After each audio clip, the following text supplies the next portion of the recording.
Hey everyone, welcome back to the channel. In today's video, we'll guide you through how to blur a photo on your iPhone.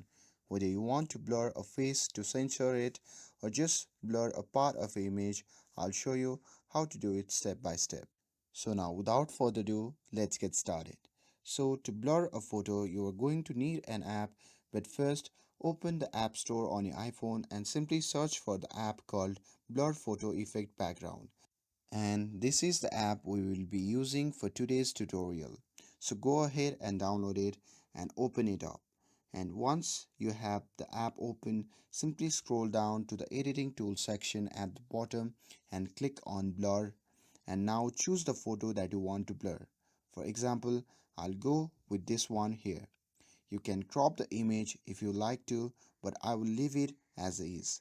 And now just click done in the top right corner, and now that the photo is open in the app, it's time to blur the part of the image that you want.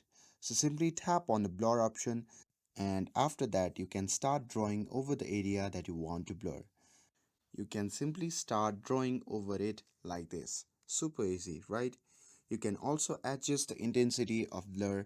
Just tap on effects button at the bottom and tweak the brightness and strength to get it just right.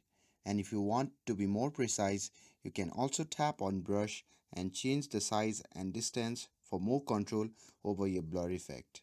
And once you are happy with how the blur looks, simply tap on next in the top right corner and then click on share button in the top right, and your blurred photos will be saved to your photo gallery. And that's it. Thanks for watching, and I'll see you in the next video.